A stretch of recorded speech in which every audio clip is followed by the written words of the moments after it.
প্রিয় দর্শক, বিনোদন জগতের সর্বশেষ আপডেট নিয়ে একুশে টেলিভিশনের পর্দায় আপনাদের সাথে আছি আমি নুজহাত সাওম। আমন্ত্রণ জানাচ্ছি স্টে প্রেজেন্স স্টারলাইটে।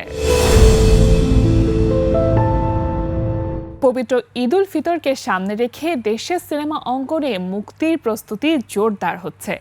ঈদের মুক্তির তালিকায় নতুন করে যুক্ত হয়েছে সিফাত আমিন শুভ ও তোরসা অভিনীত সিনেমা কাটপিস। সম্প্রতি বিএফডিসিতে এক সংবাদ সম্মেলনে সিনেমাটির আনুষ্ঠানিক ঘোষণা দেওয়া হয়। বিস্তারিত থাকছে এবারের প্রতিবেদনে। পবিত্র ঈদ উল ফিতরকে সামনে রেখে দেশীয় চলচ্চিত্র অঙ্গনে চলছে মুক্তির ব্যস্ত প্রস্তুতি। একের পর এক নতুন সিনেমা যুক্ত হচ্ছে ঈদের মুক্তির তালিকায়। সেই ধারাবাহিকতায় এবার আলোচনায় এসেছে সিফাত আমিন শুভ ও তোরসা অভিনীত নতুন সিনেমা কাটপিস। এই সিনেমার আনুষ্ঠানিক ঘোষণা ও বিস্তারিত তথ্য জানাতে বাংলাদেশ চলচ্চিত্র উন্নয়ন কর্পোরেশন বিএফডিসিতে আয়োজন করা হয় এক সংবাদ সম্মেলনের। সেখানে উপস্থিত ছিলেন সিনেমাটির অভিনয়শিল্পী, নির্মাতা ও প্রযোজনা সংশ্লিষ্টরা। সংবাদ সম্মেলনে জানানো হয়, ঈদ উল ফিতরের দর্শকদের জন্য ভিন্নধর্মী গল্প ও বিনোদনের প্যাকেজ হিসেবেই কাটপিস সিনেমা নির্মাণ করা হয়েছে। অভিনেতা সিফাত আমিন শুভ বলেন, এই সিনেমার গল্প ও চরিত্র তার জন্য নতুন এক অভিজ্ঞতা। আমার কনফিডেন্সের জায়গাটাও অনেক স্ট্রং, খুবই স্ট্রং। কিন্তু cinema hall is a roller coaster, বা সিনেমার জিনিসটা আসলে রোলার কোস্টার। আমরা অনেক সময় দেখেছি অনেক সিনেমা মাউথ মার্কেটিংয়ের কারণেই অনেক ভালো একটি সুনাম অর্জন করতে পেরেছে। আবার অনেক ভালো ভালো সিনেমা হলে কোন সময় এসে কোন সময় চলে গেল কেউ বুঝতেও পারল না।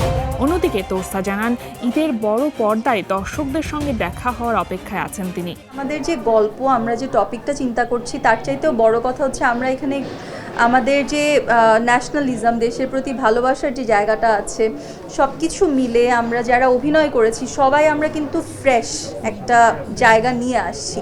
তো সব কিছু মিলে দর্শকটা কতটুকু এটাকে গ্রহণ করবে এটা কমপ্লিটলি অডিয়েন্সদের উপর, বাট আমি এতটুকু বলতে পারবো যে কাজটা ভালো একটা কাজ। নির্মাতার ভাষ্যে, আধুনিক সময়ের দর্শকদের রুচি ও পছন্দকে গুরুত্ব দিয়ে এই সিনেমাটির নির্মাণ কাজ সম্পন্ন করা হয়েছে। ঝুট কাপড়ের যে বিজনেসের যে ঝুটের কাপড়গুলো পরে যায়, এটাকে আমরা ঝুটের বিজনেস সবাই কাটপিসই বলে, যার কারণে আমরা কাটপিস শব্দটা ধরতে চেয়েছি। অরিজিনালি যেহেতু ঝুট মার্কেট নেই, এই কারণে এটার নাম কাটপিস। সংবাদ সম্মেলনে আরও জানানো হয়, মুক্তির আগে জোর প্রচারণার মাধ্যমে দর্শকদের আগ্রহ বাড়ানো হবে। ঈদের ছুটিতে পরিবার সহ সিনেমা হলে গিয়ে উপভোগ করার মতো গল্প ও বিনোদনই কাটপিসের মূল শক্তি বলে আশা করছেন সংশ্লিষ্টরা। সব মিলিয়ে ঈদ উল ফিতরে মুক্তির দৌড়ে নতুন করে যুক্ত হওয়া কাটপিসকে ঘিরে ইতিমধ্যেই দর্শক মহলে কৌতূহল তৈরি হয়েছে। পর্দা উঠেছে ২৪তম ঢাকা আন্তর্জাতিক চলচ্চিত্র উৎসবের। বরাবরের মতো বৈচিত্র্যের পাশাপাশি এবছর নতুন চমক হিসেবে যুক্ত হয়েছে কক্সবাজার সমুদ্র সৈকতে উন্মুক্ত আকাশের নিচে চলচ্চিত্র প্রদর্শনী। এই ব্যতিক্রমী আয়োজনকে ঘিরে দর্শকদের আগ্রহের চিত্র থাকছে এবারের সেগমেন্টে। পর্দা উঠল ২৪তম ঢাকা আন্তর্জাতিক চলচ্চিত্র উৎসবের। বরাবরের মতো চলচ্চিত্রপ্রেমীদের জন্য এই উৎসব নিয়ে এসেছে বৈচিত্র্য আর নতুন চমক। তবে এবারের আয়োজনকে অন্য সব বছরের চেয়ে আলাদা করে তুলেছে একটি বিশেষ উদ্যোগ। প্রথমবারের মতো কক্সবাজারের সমুদ্র সৈকতে চলচ্চিত্র প্রদর্শনী। নীল আকাশ আর উত্তাল ঢেউয়ের পাশে বড় পর্দায় সিনেমা। এই ব্যতিক্রমী অভিজ্ঞতা যেন উৎসবের মাত্রাকে আরও বাড়িয়ে দিয়েছে। এখানে ৯১টা দেশের চলচ্চিত্র প্রদর্শিত হবে। বিভিন্ন দেশ থেকে মানুষ এসছে, তারা আমাদের সংস্কৃতি সম্পর্কে জানে। এই যে চলচ্চিত্রগুলো প্রদর্শন হবে, এগুলোকে বলছে সিনেমা। এগুলো হচ্ছে সমসাময়িক বিভিন্ন বিষয়ে বিশ্বের বিভিন্ন সমাজে কি ঘটে যাচ্ছে তার বিবরণ। আপনাকে বলবো যে ৫৪ বছরের সংকটটা এক মাসে সমাধান করা সম্ভব না, কারণ আমার হাতে আর এক মাস আছে, কিন্তু এটা খুবই গুরুত্বপূর্ণ একটা কাজ। এটা এতদিন হয়নি, এটাই দুঃখজনক। আমি দেখি কাজটা আমি শুরু করে দিয়ে যেতে পারি। আমরা মূল ফোকাস যদি থাকে আমাদের উৎসবের মাস্টার ক্লাস, আমাদের স্ক্রিন প্লে ল্যাব, আমাদের women in cinema conference, open air show ইত্যাদি সবকিছুই আমাদের খুবই ইম্পর্টেন্ট সেগমেন্ট, যেটা আমরা মনে করি যে উৎসবের নতুন নতুন মাত্রা থাকে। যে আগামী জানুয়ারি ৯ থেকে ১৭ ২০২৭ হবে ২৫তম ঢাকা আন্তর্জাতিক চলচ্চিত্র উৎসব, যেখানে Rainbow Film Society will celebrate its 50 years activities, আর আরেকটা হবে ফিল্ম ফেস্টিভ্যালের হবে 35 বছর। উৎসব আয়োজকদের মতে রাজধানীর গণ্ডি পেরিয়ে দেশের জনপ্রিয় পর্যটন এলাকায় চলচ্চিত্র উৎসব ছড়িয়ে দেওয়াই ছিল এই উদ্যোগের মূল লক্ষ্য।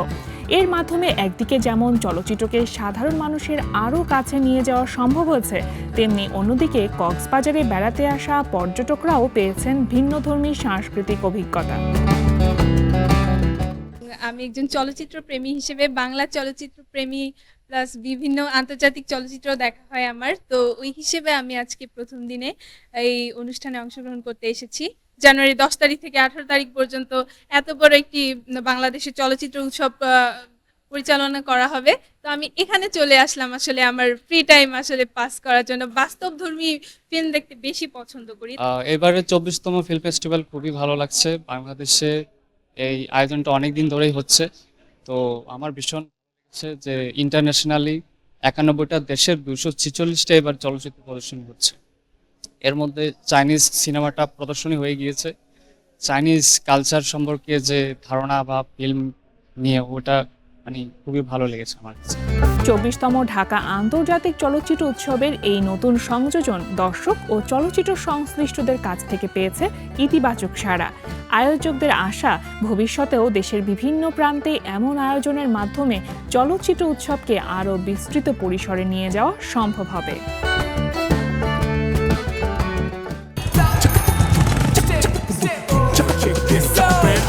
Steps like number one saying coalition. Steps like number one Genji's fashion. Speed salabot kimba off-road. Flexible class, darun comfort. Lightest LB steps like. Steps like number one saying coalition. Steps like number one.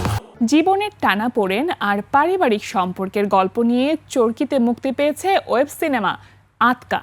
বাস্তবতার কাছাকাছি আবেগ ঘন এই গল্পটি দর্শকদের কাছ থেকে ইতিমধ্যেই পাচ্ছে ইতিবাচক সাড়া। সিনেমাটি সম্পর্কে বিস্তারিত থাকছে এবারের সেগমেন্টে।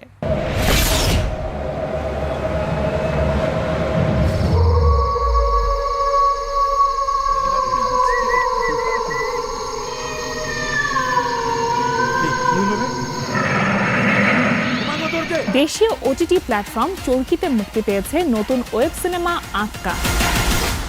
পারিবারিক গল্প নির্ভর এই সিনেমাটি মুক্তির পর থেকেই দর্শকদের মধ্যে আগ্রহ তৈরি করেছে। সম্পর্ক, আবেগ আর জীবনের নানান টানাপোড়েনকে কেন্দ্র করে এগিয়ে গেছে আতকার গল্প। বিদেশ থেকে আসছো, একবার জানাই যে কি হয়। সবাইকে সারপ্রাইজ দিলাম না, তোকেও জানাতাম।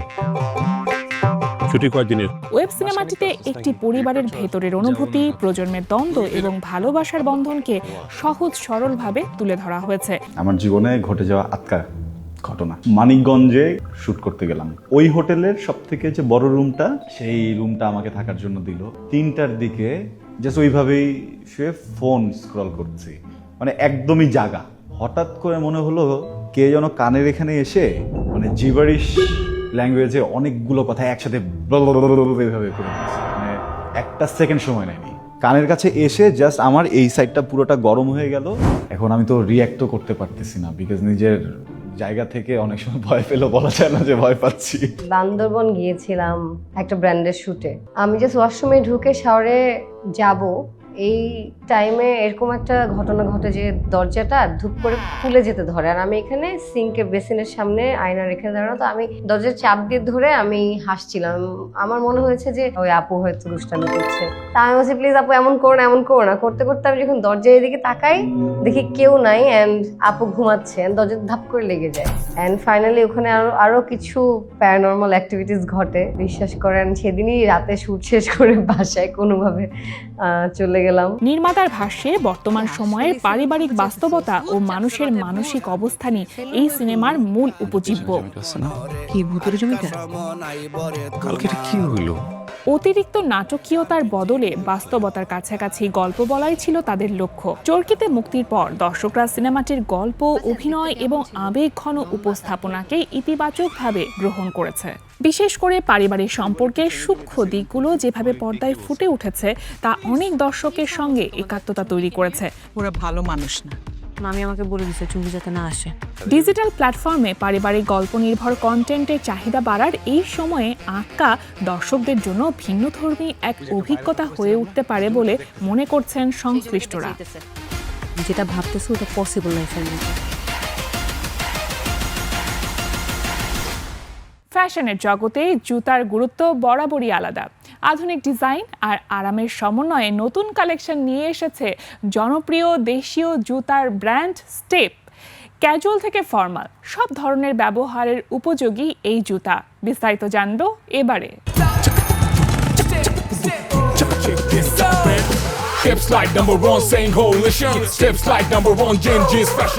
ফ্যাশনের জগতে মানুষের পছন্দের তালিকায় বরাবরই গুরুত্বপূর্ণ স্থান দখল করে আছে জুতা।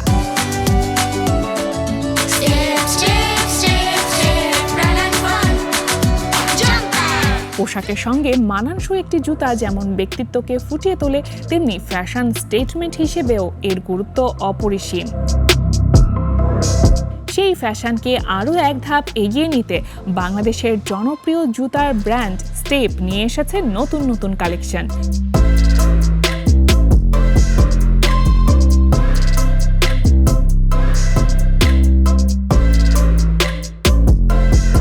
নতুন এই কালেকশনগুলোতে আধুনিক ডিজাইন ও আরাম দুটোকেই সমান গুরুত্ব দেওয়া হয়েছে।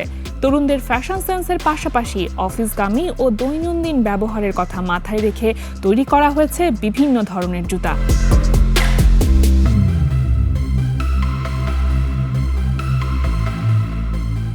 ক্যাজুয়াল থেকে শুরু করে ফর্মাল, এমনকি উৎসবমুখর সময়ের জন্য রয়েছে আলাদা নকশা ও রঙের সমাহার। আমরা সবসময় চেষ্টা করি যে বর্তমান ট্রেন্ড অনুযায়ী কাস্টমারদের চাহিদা অনুযায়ী সব ধরনের কালেকশন রাখার। এখন আমাদের যে কালেকশনগুলো আছে সেগুলো হচ্ছে ছেলেদের স্লাইড, এগুলো এখন ছেলেরা সবসময় চাহিদা দেখিয়ে থাকে। বর্তমান সময়ে যে ট্রেন্ড চলছে স্লাইড, এটা স্টেপ আমাদের অন্যান্য ব্র্যান্ডের তুলনায় সবথেকে বেশি স্লাইডগুলো আমরা রাখছি। আমরা যদি লেডিসের দিকে যাই, লেডিসের অনেক নতুন নতুন হিল এবং কমফোর্টেবল বেস করে আমরা অনেক প্রোডাক্ট নিয়ে আসছি, এবং উইন্টার কালেকশন হিসেবে আমরা আমাদের অনেক ডিজাইন নিয়ে আসছি যেগুলো কাস্টমারের চাহিদা খুবই বেশি। যদি প্রাইস এবং টেকসই নিয়ে বলি তাহলে স্টেপ বলবো অন্যান্য ব্র্যান্ডের তুলনায় সব থেকে সেরা, কারণ স্টেপের জুতা সহজে ছেঁড়া না এগুলো, আর প্রত্যেকটা জুতা হচ্ছে একদম খুবই অ্যাফোর্ডেবল কাস্টমারদের জন্য। আমাদের প্রাইস 490 থেকে শুরু এবং 5000 পর্যন্ত আছে। আমরা ছেলেদের জন্য অনেক ডিজাইন নিয়ে আসতেছি, যেগুলো হচ্ছে লোফারের ক্ষেত্রে হাফ শু এবং স্লাইডের ক্ষেত্রে যেগুলো পাঞ্জাবির সাথে সহজে পড়তে পারবে, এবং চামড়া কিছু জুতা যেগুলো অনেকে স্যান্ডেল পছন্দ করে 2 ফিট অথবা যেগুলো এখন বর্তমান চলতেছে সেগুলো। আর লেডিসদের ক্ষেত্রেও সেম, আমরা সব ধরনের কালেকশন রাখার চেষ্টা করি, ফ্ল্যাট থেকে শুরু করে হাই হিল পর্যন্ত। স্টেপ কর্তৃপক্ষ জানায় দেশীয় বাজারের পাশাপাশি আন্তর্জাতিক ট্রেন্ডকেও বিবেচনায় এনে এসব কালেকশন তৈরি করা হয়েছে। উন্নত মানের উপকরণ ব্যবহারের পাশাপাশি টেকসই ও আরামদায়ক ডিজাইন নিশ্চিত করাই তাদের মূল লক্ষ্য। নতুন এই জুতাগুলোতে আধুনিক কাঠ, রঙের ভিন্নতা এবং স্টাইলিশ ফিনিশিং বিশেষভাবে নজর কেড়েছে। ফ্যাশন সচেতন ক্রেতাদের কাছে স্টেপের নতুন কালেকশন ইতিমধ্যেই বেশ সাড়া ফেলেছে। ফ্যাশন আর স্বাচ্ছন্দ্যের সমন্বয়ে এই উদ্যোগ দেশের জুতা শিল্পকে আরও সমৃদ্ধ করবে বলে আশা করছেন সংশ্লিষ্টরা।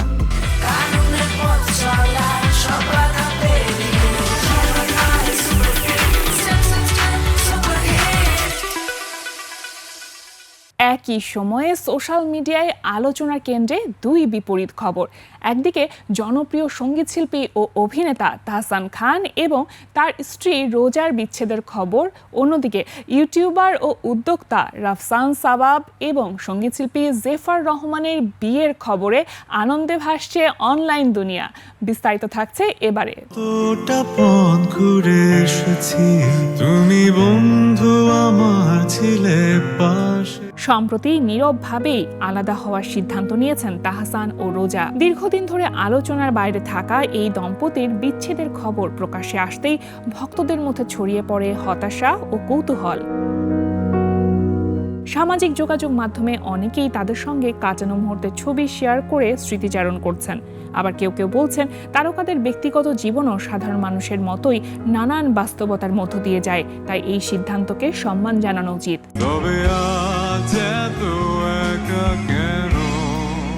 অন্যদিকে সম্পূর্ণ ভিন্ন আবহ তৈরি করেছে রাফসান সাবাব ও সঙ্গীতশিল্পী জেফার রহমানের বিয়ের খবর।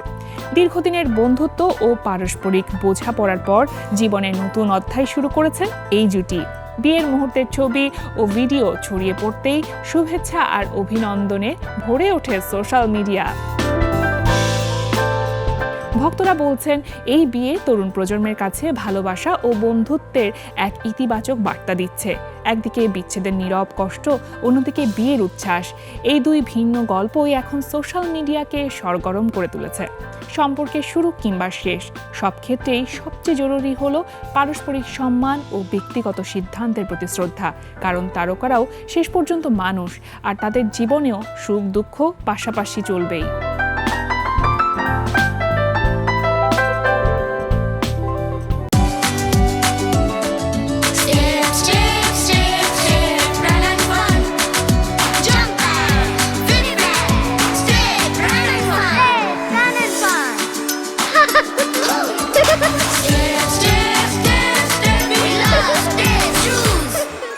গত 12 জানুয়ারি পর্দা নেমেছে 83তম গোল্ডেন গ্লোব অ্যাওয়ার্ডসের।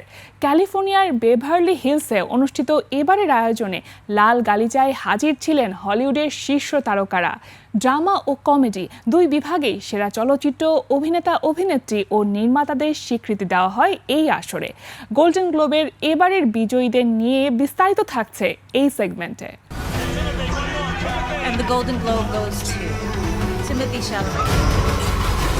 গত 12 জানুয়ারি পর্দা নামল 83তম গোল্ডেন গ্লোব অ্যাওয়ার্ডসের আলোচিত এই আসরের। এবারের আয়োজনে হলিউডের সিংহভাগ শীর্ষ তারকা লাল গালিচায় হাজির হয়েছে। Leonardo DiCaprio, Jennifer Lopez, Dwayne Johnson, Jacob Elordi থেকে নিক জোনাস, প্রিয়াঙ্কা চোপড়া সহ আর অনেকেই উপস্থিত ছিলেন সেখানে।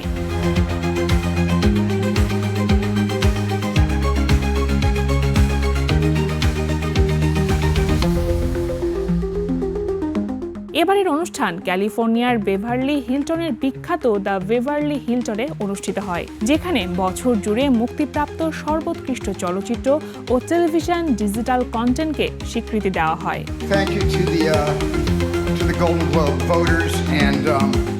এবারের আসরে ড্রামা বিভাগে সেরা চলচ্চিত্রের পুরস্কার জিতে নিয়েছে হ্যামনেট।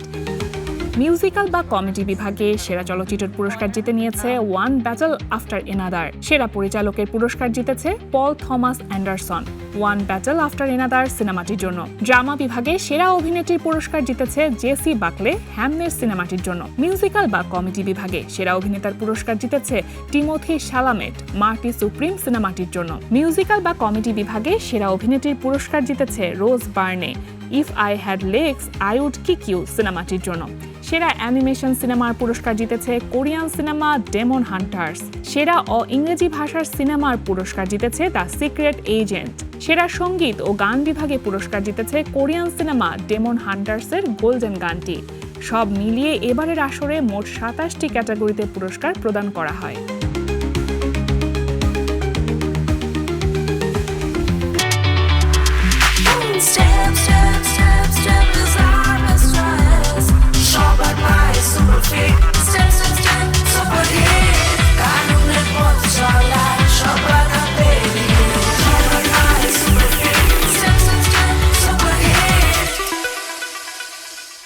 পাকিস্তানি অভিনেত্রী হানিয়া আমিরকে ঘিরে এবার আলোচনায় এক জ্যোতিষীর ভবিষ্যৎবাণী। বিয়ের আগেই বিচ্ছেদের দাবি করা সেই প্রতিবেদনে রসিকতার জবাব দিয়েছেন হানিয়া নিজেই। সামাজিক মাধ্যমে ভাইরাল হওয়া এই মন্তব্য ও প্রেমের গুঞ্জনকে ঘিরে বিস্তারিত থাকছে এবারের সেগমেন্টে।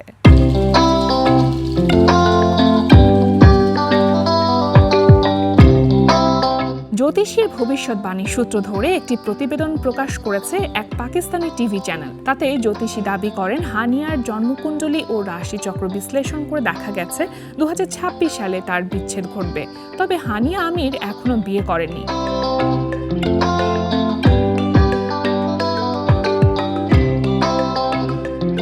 প্রতিবেদনটি ইনস্টাগ্রাম স্টোরিতে শেয়ার করে খানিকটা রসিকতার সুরে লিখেছেন, অদ্ভুত, আগে অন্তত বিয়েটা হতে দিন। হানিয়ার মন্তব্যের স্ক্রিনশট সামাজিক যোগাযোগ মাধ্যমে ছড়িয়ে পড়েছে।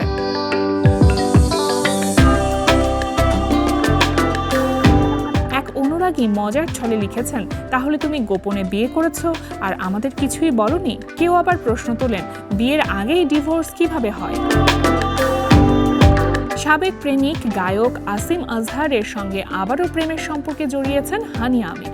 গত বছরের শেষ ভাগে এমন গুঞ্জনই ছড়িয়েছে।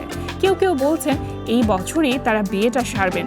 তবে প্রেমের গুঞ্জন নিয়ে এখনো আনুষ্ঠানিকভাবে কোনো মন্তব্য কেউ করেননি।